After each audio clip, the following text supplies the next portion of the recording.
High বন্ধুরা, আশা করছি তোমরা সব ভালো আছো। আমিও ভালো আছি। চলো তোমাদের সবাইকে আমার শ্বশুরবাড়িটা ঘুরে দেখায়, কোনটাকে আমি গুপ্তধন বলছি। এই দেখো আমাদের পুকুরে কত মাছ রয়েছে। পুকুর না, এটাকে ডোবাই বলা যায়।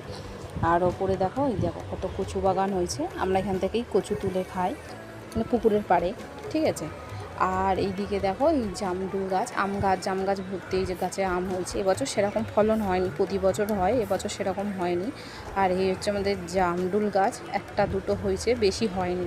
গাছ ভরে যায়, পুরো হেলে যায়, তার সাথে সাথে পুকুর পড়ে পুকুর পুরো সাদা হয়ে যায়। এই দেখো লঙ্কা গাছে লঙ্কা হয়েছে, পেকেও গেছে, আবার কাঁচাও রয়েছে। আবার ওই পাশে তোমার লেবু গাছ রয়েছে। ওই দেখো এই জলটা যাচ্ছে, একটা গাছের লঙ্কা ধরেছে। আর এদিকে দেখো কত ফুল ধরেছে, বেগুনি কালারের ফুল ধরেছে, এগুলো সব লঙ্কা হবে। এটার গাছে একটাই ধরেছে, আর এগুলো ভর্তি। ওই দেখছিলাম, তাই পুকুর ঢুকলো। এই দেখো, দেখছো পুরো। আর আমাদের বাড়িতে যে আসে সেই বলে গ্রামের মতো ফিল হয়। এই যে কলা গাছে কলা হয়েছে, এটা হচ্ছে দানা কলা, আর ওদিকে হচ্ছে তোমার কাঁঠালি কলা। আর এই যে বাইরে আমি ভাত বসিয়েছি। আর ওদিকে দেখো এই 12 মাসের গাছে আম ধরেছে, এক ঝাঁক আর রয়েছে লিচুর মতো। আর সব পেরে খাওয়া হয়ে গেছে। এটাকেই আমি বলেছি গুপ্তধন বাড়ি। কেন বলেছি?